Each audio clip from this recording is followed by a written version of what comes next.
Muy buenos días a todos ustedes, a los medios de comunicación que cubren la información desde el Congreso de la República. Por su intermedio, un saludo a los congresistas, estamos en el Congreso, un saludo para toda la población de nuestro país. Estoy aquí en el Congreso de la República acompañando al primer ministro y al ministro de Justicia, quienes han venido a entregar un documento, el oficio 118, que ha sido ingresado a las 9:25 en mesa de partes del Congreso, donde justifican su no participación en la reunión a la cual han sido invitados el día de hoy a la Comisión de Constitución, porque no están dadas las condiciones para poder tratar este importante tema, cuál es la reforma política. Y lo sustento. Con todo respeto, pero con mucha firmeza, quiero definir cuál es la posición del Ejecutivo. Creemos, si queremos llegar al bicentenario con una democracia fortalecida, con instituciones que tengan más confianza en la población, donde las autoridades representen efectivamente el sentir de la población, necesitamos actuar, necesitamos reformas. Y la reforma política es una reforma sumamente importante para el Ejecutivo y para todo el pueblo peruano. En tal sentido, convocamos nosotros desde el gobierno a una comisión de expertos para que evalúen la reforma política, todo lo avanzado, y puedan elaborar un documento que por más de 2 meses, en un trabajo al cual agradecemos a la comisión liderada por el doctor Tuesta, nos entregaron a inicios del mes de marzo. Después de hacer una evaluación propia del Ejecutivo, el día 10 de abril presentamos 12 proyectos que incluyen un tratamiento integral de la reforma política. Para eso, llegamos al Congreso y entregamos los proyectos de reforma política. Ha pasado más de un mes y no se ha avanzado prácticamente nada. Al ver esta situación, nosotros invitamos la semana pasada, el 15 de mayo, a las 10 bancadas acreditadas en el Congreso de la República para una conversación en Palacio de Gobierno. Agradecemos la participación. Los representantes de todos los partidos en las bancadas fueron a través de sus voceros. Todos participaron en esta reunión de la semana pasada, el día miércoles 15 de mayo. Y todos manifestaron su voluntad de apoyar la reforma política e incluso se discutió sobre la invitación del Premier y el Ministro de Justicia para el día de hoy para hacer el sustento de los proyectos de reforma política. Sin embargo, sorpresivamente, en menos de 24 horas, la Comisión de Constitución trata el primer proyecto de reforma política, el que versa sobre la inmunidad parlamentaria, y lo manda al archivo, sin opción de discusión, sin opción del sustento del Ejecutivo, sin opción de ningún debate profundo, como indica que debe tratarse estos proyectos. Es decir, uno de los proyectos emblemáticos para el Ejecutivo, como para la población del Perú, debatir los cambios necesarios en la inmunidad parlamentaria, para que no se conviertan en impunidad, que es lo que realmente ocurre actualmente. Eso, directamente al archivo, sin ninguna opción de sustento. En consecuencia, creemos que ese tipo de actitudes indican que no hay voluntad del cambio que requiere el Perú para llegar al bicentenario con una mejor posición. Eso es lo que nosotros venimos aquí claramente a manifestar. Y por eso, mi presencia aquí, acompañando al primer ministro y al ministro de Justicia, es en respaldo de la posición del gobierno que se basa en una política de Estado. Es una política del gobierno establecida, el fortalecimiento de la democracia, el fortalecimiento de las instituciones que se da a través de este tipo de reformas. Pero, presidente, en todo caso, ¿qué debería ser? Todos en el país queremos una mejora de nuestras instituciones. La reforma política es un paso para lograr esa mejora. Y sin embargo, no vemos una actitud que vaya tendiente a ese objetivo. Ponemos nuestro mayor esfuerzo y lo vamos a seguir haciendo. Por eso exhortamos a los miembros de la Comisión de Constitución, pero en general al Congreso en su conjunto, para que podamos tratar con responsabilidad, sin trampas, sin cambiar, como ya ha ocurrido algunos proyectos, distorsionándolo, pensando en lo que es mejor para el Perú, no lo que es mejor por uno mismo. Pero esta no era la oportunidad. El actual Congreso no va a ser posible ir a la reelección. El actual presidente no va a ir a la reelección. En consecuencia, obremos y actuemos en función de lo mejor para el Perú y no de intereses particulares. Pero esa no era la oportunidad. Eso La Comisión de Constitución tiene ya una agenda determinada para el debate. es lo que queremos nosotros manifestar. Estamos a disposición de poder trabajar en conjunto, pero de verdad, sí, efectivamente, porque si es que quedamos algo el día miércoles, la semana pasada, y en menos de 24 horas, el primer proyecto se va al archivo sin discusión. Usted dijo que no iba a aceptar decisiones del Congreso. Muchas gracias. Gracias. Bueno, no acepta preguntas el presidente de la República, saluda en estos momentos a Mercedes Arauz y se retira entonces tanto el jefe del Estado como también el presidente del Consejo de Ministros, que está a su izquierda, y el ministro de Justicia a su derecha. No van a participar en la sesión de la Comisión de Constitución porque consideran que no hay voluntad para concretar la reforma política, y ha hecho alusión a la decisión que tomó la Comisión de Constitución hace unos días en el sentido de mandar al archivo un proyecto para reformular la inmunidad parlamentaria. Se despide el presidente de Mercedes Arauz y de Jorge Meléndez, vocero de la bancada de Peruanos por el Cambio. Repito, salen en estos momentos del Palacio Congresal. A la izquierda el presidente, el ministro de Justicia, a la derecha el premier. Vamos a escuchar ahora declaraciones de Mercedes Arauz. ¿Está Jorge por ahí, por favor? Acaba de salir Jorge Meléndez, que él estuvo presente en la comisión. No se debatió, o sea, el presidente no quiere que tomen las propuestas textualmente, lo que quiere es un debate. Y lo que inclusive en el dictamen que se presentaba que era no necesariamente una entidad externa al Congreso, sino poniéndonos fechas, límites, plazos, era un buen dictamen, que era bastante atractivo. Simplemente se archivó.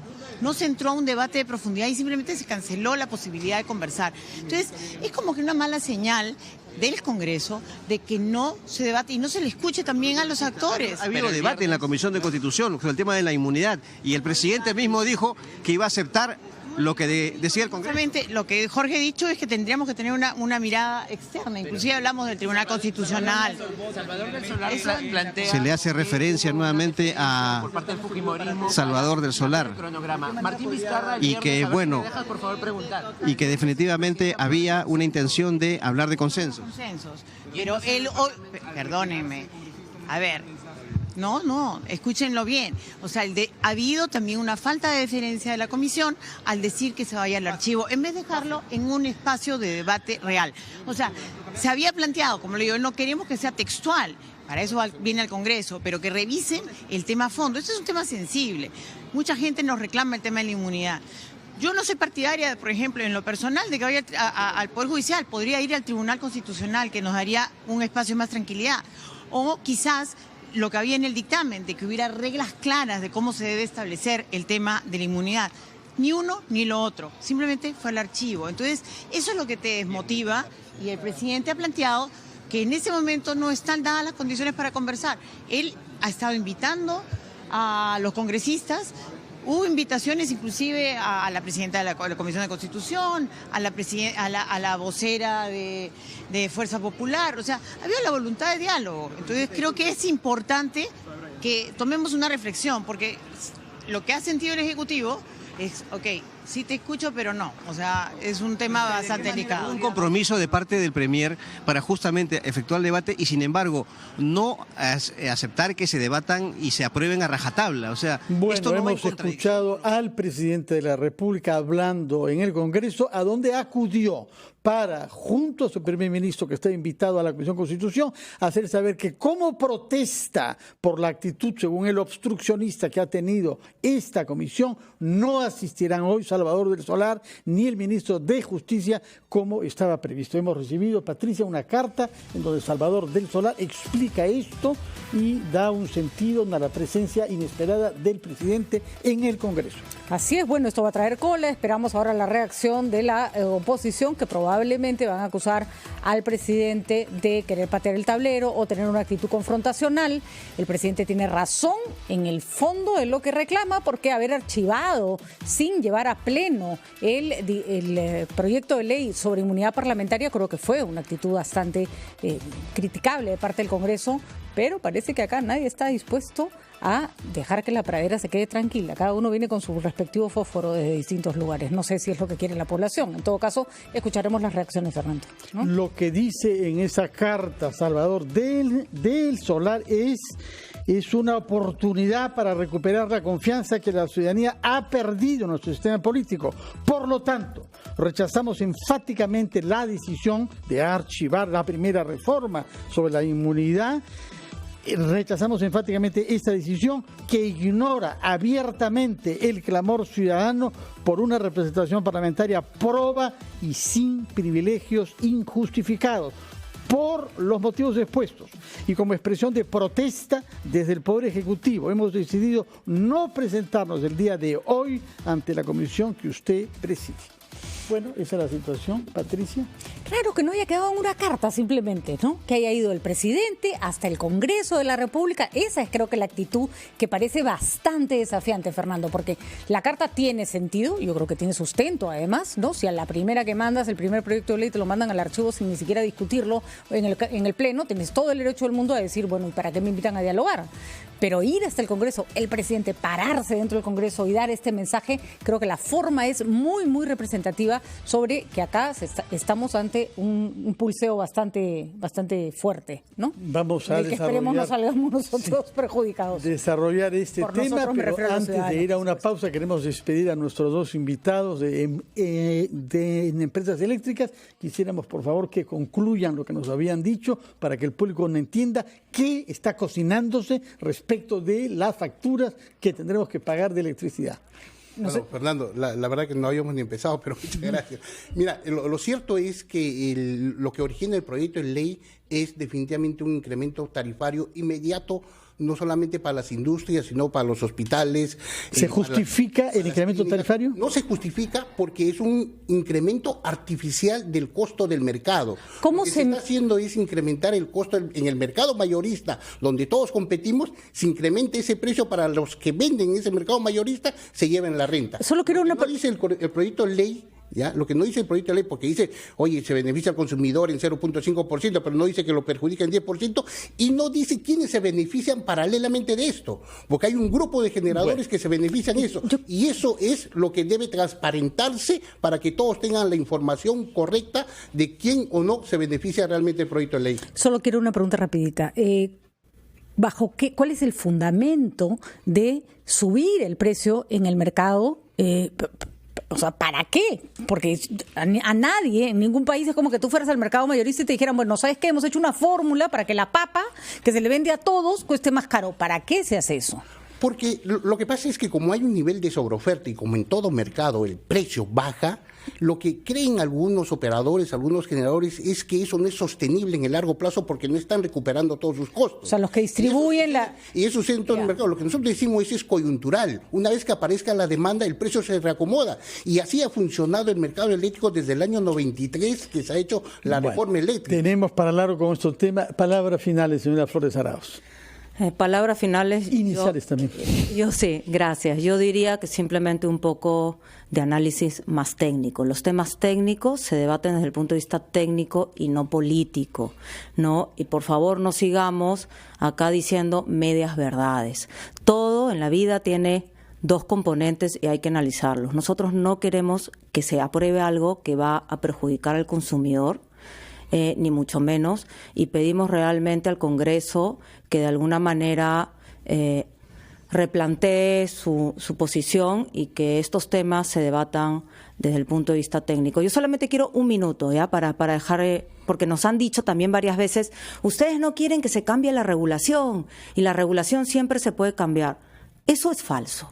la regulación siempre se puede cambiar, pero requiere, primero que nada, análisis técnico. Cuando se hizo la gran reforma de generación en el año 2006, Daniel no me va a dejar mentir porque estuvo en el regulador en esa época. Viceministro de Energía. Sí. Fueron 2 años de análisis con el regulador, el ministerio, las empresas del Estado, las empresas privadas, generadores, transmisores, distribuidores, usuarios.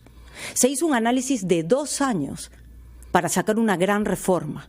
Y después de que se hizo ese análisis, recién se llevó esa reforma, ¿no?, al Congreso. Y después empezó en el Congreso el debate con todas las fuerzas políticas. No hay forma... Mientras que esta vez es una ley que apareció entre gallos y medianoche. Muchas gracias por su presencia. Vendrán la próxima vez con más calma, sin visitas inopinadas. Tomamos contacto con Andrea Amezquita, que tiene información directo en directo. Adelante, Andrea.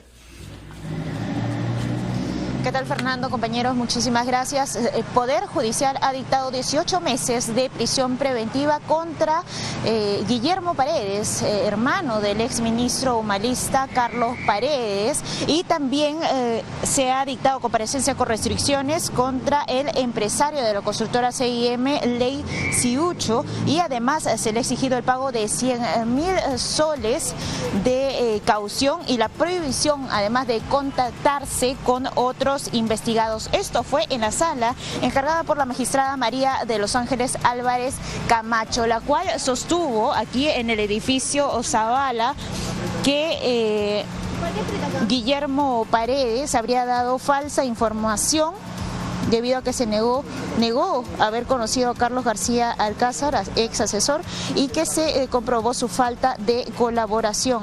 Además, indicó que según la Fiscalía, entre el 2011 y el 2014, los referidos investigados habrían pertenecido a una organización criminal denominada el Club de la Construcción. Estos integrantes habrían buscado que empresas se beneficiarían con la adjudicación de la buena pro de licitaciones y concursos públicos. Esto convocado por Provías Nacional, con lo que limitaron la participación de otras compañías y así se beneficiaron. Estos actos impidieron además que Provías Nacional contratase a otros postores. Esto ha ocurrido aquí en el edificio Carlos Zavala. En breves momentos saldrán los abogados de los investigados y estaremos atentos a sus declaraciones. Fernando.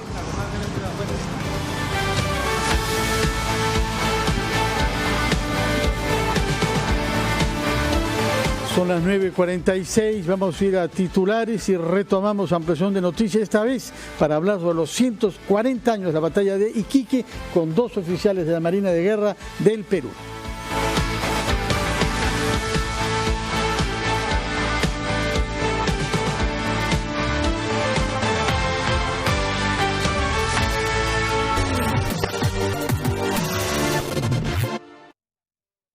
Hoy, un día clave para los peajes de la ciudad de Lima, porque hubo una reunión del Consejo de la Municipalidad de Lima. Habíamos escuchado hace algunos días al alcalde Muñoz, bastante enfático, decir que no quería peajes de la corrupción, peajes manchados por la corrupción, y hoy se ha acordado en esta junta evaluar los contratos de rutas de Lima y de línea amarilla, cuyas garitas, ojo, suman 18 solo en la capital. Vamos a conversar sobre este acuerdo del municipio y además las posibles vías que habrán de ahora en adelante con el doctor Bruno Crespo, quien es abogado, además tiene amplia experiencia municipal. Gracias por acompañarnos esta tarde. Gracias a usted por la invitación.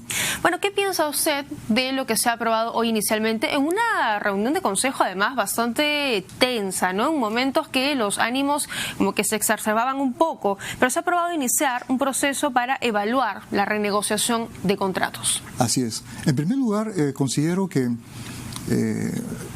esta negociación tiene que llevarse en el campo técnico, económico, legal, más no en el tema político, ¿correcto? Lo que ha sucedido hoy día en la sesión de consejo ha sido un evento político, porque no se ha tomado ninguna decisión de carácter técnico ni jurídica, ha sido político.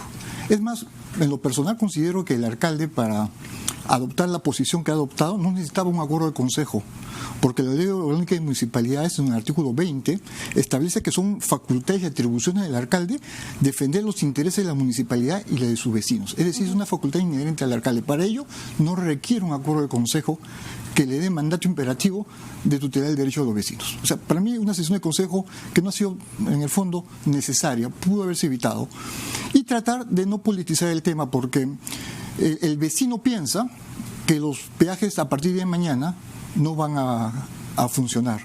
Y eso es un tema que es muy discutible, es un tema muy delicado, son contratos muy perjudiciales para la comuna limeña, y que hay que revisarlos con pie de plomo. No vaya a ser que el remedio sea peor que la enfermedad, ¿no? Y el gran reto del señor Muñoz es justamente componer este tema, buscar esta solución, sin dejar de lado su labor como alcalde y sus proyectos que como alcalde él ha ofrecido a la ciudad, ¿no? Claro, y el tema pendiente también siempre son las vías alternas, ¿no? Porque uno paga por una vía rápida, mucho más accesible, donde gastes menos combustible, menos tiempo, pero si no quieres pagar por eso tienes una vía alterna, y en muchos casos esto no existe. Así es. Y todo esto tiene que formar parte de una negociación, y esperemos pues por el bien de todos los ciudadanos de Lima que esto llegue al mejor término, y darle, sí, tal vez el mensaje a las autoridades que este tema no sea politizado, que se trabaje de una forma muy técnica, que se transmita a los vecinos esto, ¿no? Que son contratos que no se pueden deshacer de un momento de un momento al otro, y que tiene que haber tranquilidad, y que se tiene que trabajar con mucha sensatez, con mucha calma, pero en forma rápida y en forma apresurada. O sea, hacer las cosas rápidas, pero bien hechas. Muy bien, señor Crespo, gracias por acompañarnos esta tarde, y bueno, sobre todo quitarle también, ¿no?, esa imagen negativa que tienen los peajes que se usan en tantas otras ciudades del mundo y que finalmente benefician al ciudadano, pero aquí pues los protege de alguna manera este manto de la corrupción.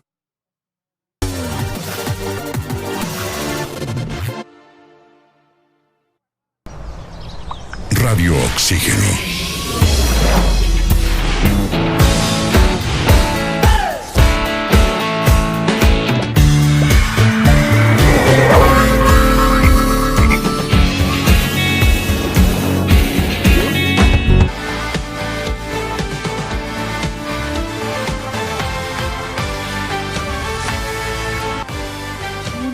Conmemoramos el aniversario 140 de la batalla de Iquique, en la que el almirante Grau, que era capitán de navío todavía en ese momento, derrota a una corbeta chilena, Esmeralda, y muere ahí Arturo Prat, el máximo héroe de la Marina de Guerra chilena. Antes de hablar de esto, vamos al Congreso, al canal del Congreso, donde podemos ver en directo lo que está pasando en la Comisión Constitución.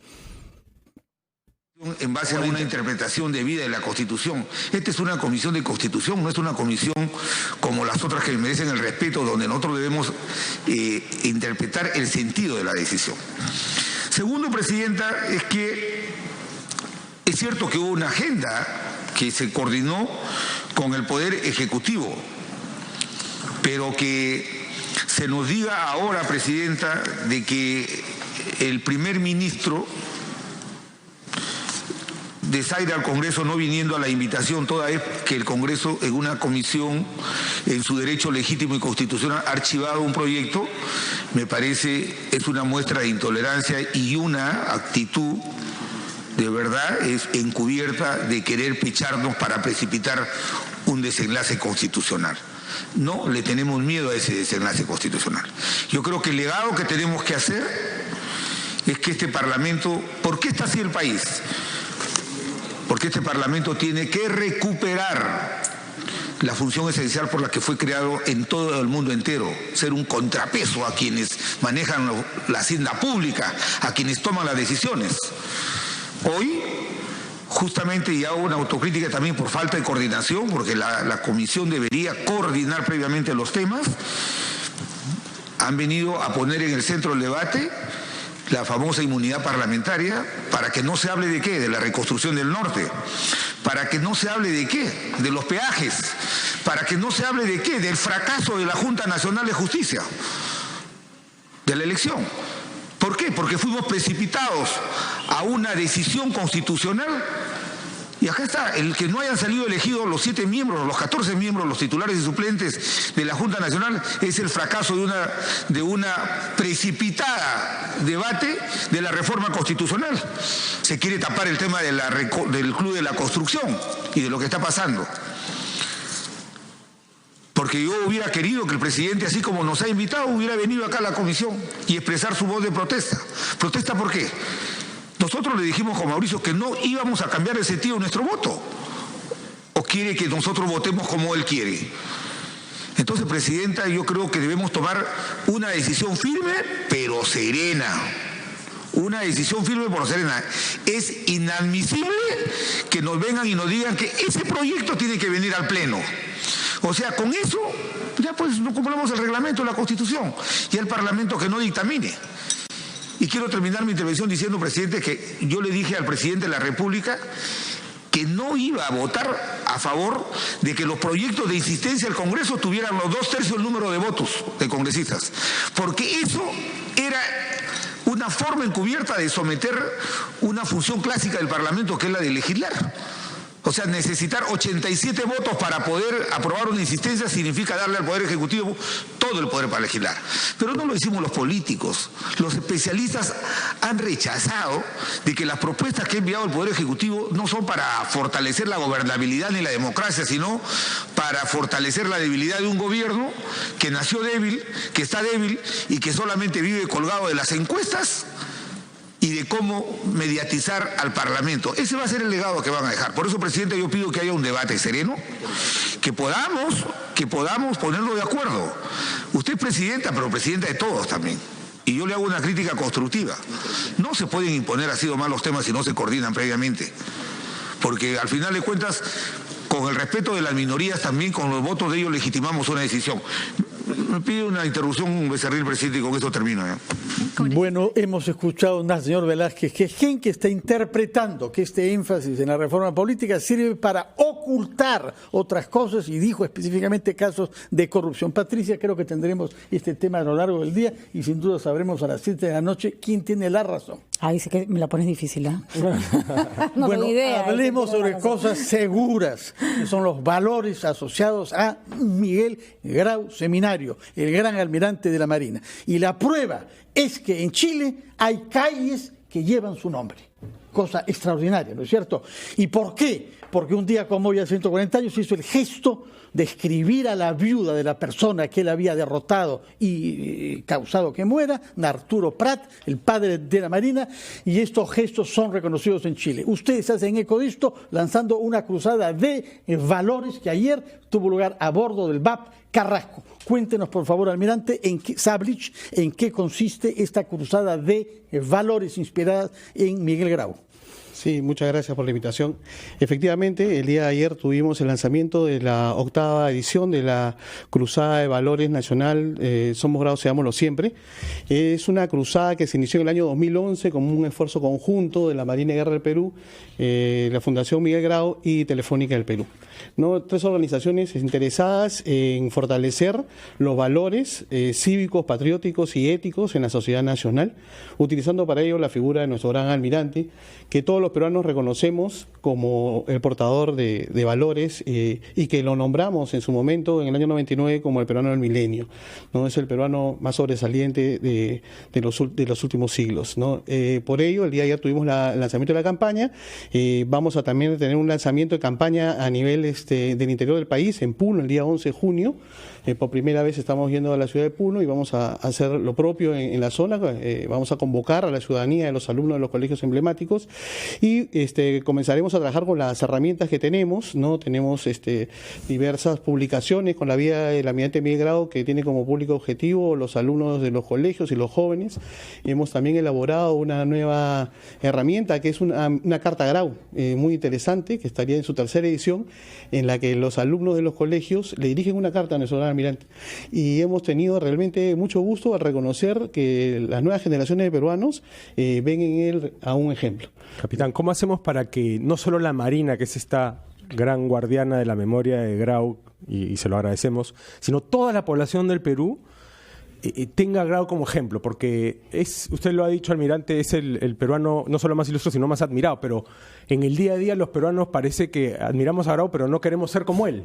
¿Cómo hacemos para que, además de a través de la educación, para que sintamos que podemos ser como él, que era un hombre pues de unas virtudes públicas y privadas impecables, ¿no? En vez de estar, digamos, la antítesis de Grau es cómo manejan los peruanos. ¿Cómo hacemos para que eso cale y convirtamos esa admiración teórica en acciones prácticas? Bueno, realmente es un trabajo continuo, ¿no? Nosotros vamos en nuestra 8ª edición y continuaremos. Estamos asociados, como dijimos, con Telefónica y la Fundación Grau, pero también estamos abiertos a recibir a cualquier otra organización que nos ayude a seguir impulsando. Muchas y extendiendo gracias por su presencia y su visita y su presencia acá. Comandante Laguerre, Grau era un diputado por Paita, que tenía su escaño, que todavía es una pieza que está en el Congreso, y lo deja retirado de la Marina y reingresa a la Marina para combatir una guerra. Poco a poco se da cuenta que está mal planificada por los políticos. ¿Hay lecciones que sacar de eso? Por supuesto que sí. La primera es de que Grau pudo no estar en campaña. Él era un diputado en funciones, pudo no estar en el Huáscar. Cuando él luego asciende a contraalmirante por iniciativa del Congreso, él pudo dejar el mando del Huáscar e irse a su casa con sus 8 hijos. Pero no, él mismo comentaba en sus cartas, puede sonar a vanidad, pero no hay ningún peruano, ningún marino que comande mejor el Huáscar que yo. Y lo que hoy día celebramos es el combate naval de Iquique, es un ejemplo clarísimo. Grau no era un guerrero que mataba por matar. Él evitaba, como decía el doctor de la Puente Candamo, evitar la mayor pérdida de vidas humanas en combate. Es imposible. Magnífico ejemplo. Muchísimas gracias por su presencia, felicitaciones por esta cruzada. Permítanos, por favor, regresar al Congreso de la República, en donde habla Luz Salgado. Una serie de modificaciones y aún así estamos viendo que tienen problemas. Cuando vinieron esos proyectos advertimos de las graves deficiencias que tenían, porque puede haber un trabajo muy fuerte en el gabinete, pero eso no es lo que luego se consensa en la realidad política. Y ya están los resultados. ¿Es acaso que quieren que cometamos el mismo error? ¿Es acaso que quieren que, como han dicho en su proyecto, simplemente eliminamos una serie de temas que sirven para el equilibrio de los poderes del Estado, a este balance que tiene que haber entre Ejecutivo y Legislativo? Pretenden dejar al Legislativo sin capacidad de poder denunciar por el tema de la inmunidad, sin capacidad de poder hacer investigaciones, sin capacidad de establecer vacancia para algún ministro que pueda haber entrado en actos de corrupción, que ahora lo vemos a cada rato, sin capacidad para declarar vacancia a un presidente de la República cuando veamos que tiene graves problemas. Señora, es decir, lo que están pretendiendo realmente es algo que va contra la propia institucionalidad. ¿Qué quieren? ¿El caos del país? ¿Quieren crear una gran confrontación para que esto realmente termine en una debacle? Y yo lamento, señora presidenta, que el presidente haya presionado, porque sus 2 ministros han estado concurriendo, han estado buscando el diálogo, han estado intentando por todos los medios de poder llegar a armonizar proyectos de ley que son importantes para el país. Que la Junta Nacional de Justicia haya tenido problemas y que quieran tapar ese tema o que quieran tapar los otros temas que hay graves en el país, señora, no les da derecho para hacer este emplazamiento que nos parece realmente un gesto poco democrático, por decirlo menos. Gracias. Gracias, congresista Salgado. Congresista Alcorta.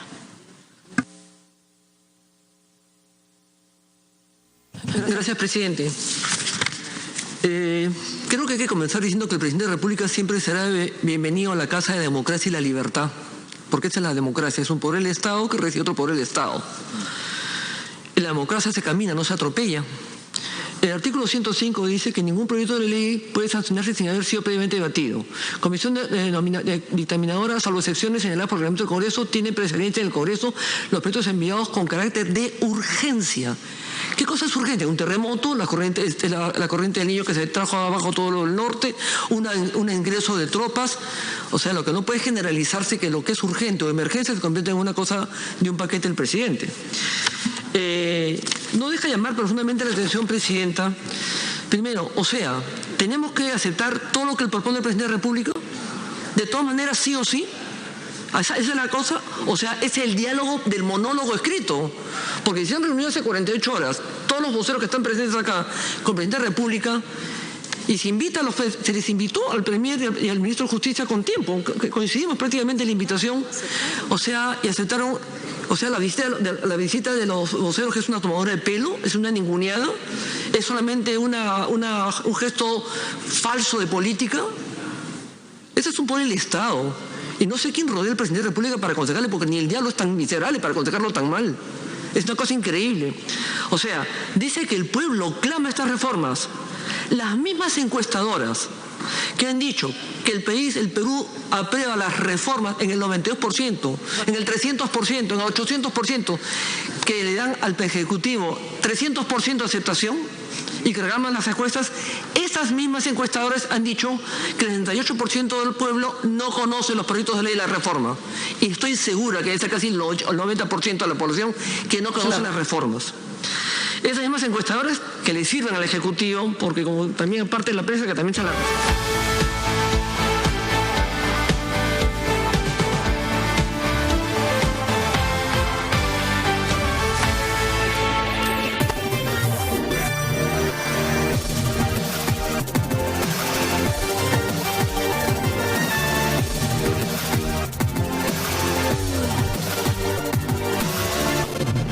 Buenos días, soy Omar Mariluz y los voy a acompañar en esta hora de Central de Informaciones. Y bueno, el presidente Martín Vizcarra cambió totalmente el foco de la información y llamó la atención cuando se dirigió junto a sus ministros al Congreso de la República. Ahí están justamente las imágenes del presidente Vizcarra, que acompañó al presidente del Consejo de Ministros, Salvador del Solar, y al ministro de Justicia, Vicente Ceballos, al Parlamento. Informó que los ministros no participarán en la sesión de la Comisión de Constitución para sustentar la reforma política planteada por el Poder Ejecutivo. ¿Qué pasó? El mandatario señaló que ha pasado un mes desde que el Poder Ejecutivo presentó la reforma y el Congreso simplemente no ha avanzado, ha dicho. Por otro lado, enfatizó que uno de los proyectos emblemáticos del Poder Ejecutivo, como es el proyecto de levantamiento de inmunidad, haya sido archivado sin ninguna opción de sustento. Además, pidió al Congreso actuar con responsabilidad y no actuar por intereses personales. Ahí está, justamente el presidente Vizcarra, al momento que ingresa al Parlamento. Han venido a entregar un documento, el oficio 118, que ha sido ingresado a las 9:25 en mesa de partes del Congreso, donde justifican su no participación en la reunión a la cual han sido invitados el día de hoy a la Comisión de Constitución, porque no están dadas las condiciones para poder tratar este importante tema, cuál es la reforma política. Convocamos nosotros, desde el gobierno, a una comisión de expertos para que evalúen la reforma política, todo lo avanzado, y puedan elaborar un documento. Ha pasado más de un mes y no se ha avanzado prácticamente nada. Es decir, uno de los proyectos emblemáticos para el Ejecutivo, como para la población del Perú, debatir los cambios necesarios en la inmunidad parlamentaria, para que no se conviertan en impunidad, que es lo que realmente ocurre actualmente. Eso, directamente al archivo, sin ninguna opción de sustento, a los miembros de la Comisión de Constitución, pero en general al Congreso en su conjunto, para que podamos tratar con responsabilidad, sin trampas, sin cambiar, como ya ha ocurrido algunos proyectos, distorsionándolo, pensando en lo que es mejor para el Perú, no lo que es mejor por uno mismo. Pero esta no era la El actual Congreso no va a ser posible ir a la reelección. El actual presidente no va a ir a la reelección. En consecuencia, obremos y actuemos en función de lo mejor para el Perú y no de intereses particulares.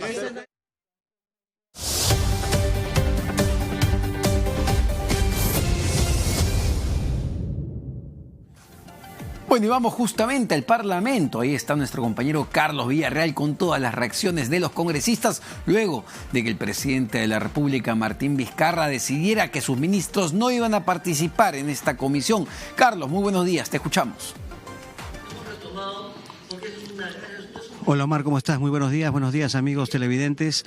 Así es, luego de que se conociera la comunicación escrita del presidente de la República, el retiro y la no participación de ellos en la Comisión de Constitución, justamente la presidenta de este grupo de trabajo, Rosa Bartra, puso en debate el mismo documento. Los congresistas, básicamente de Fuerza Popular, han rechazado la decisión del presidente de la República y dicen que no puede venir a obligar al Congreso a aprobar tal o cual proyecto de ley sin debate. En el uso de la palabra, Luis Iberico, de Alianza para el Progreso. Que ha tomado el Ejecutivo, pero la respeto. El otro poder del Estado es dueña también de sus propias decisiones y justamente ese es el mensaje que creo yo tenemos que darle al país. Los poderes del Estado se respetan entre sí. Si han tomado la decisión de no acudir a esta comisión, es lamentable, pero hay que respetar su decisión. Y si tienen expresiones que pueden ser altisonantes, yo creo que, como lo dijo el colega Velázquez Jején, es justamente el momento en que hay que tener la madurez política y la cabeza fría. Porque estoy seguro, Presidenta, que lo que la ciudadanía quiere es que los poderes del Estado, en cuyas manos están justamente la solución de los grandes problemas del país, caminen juntos y no confronten. Y si alguno de los tres poderes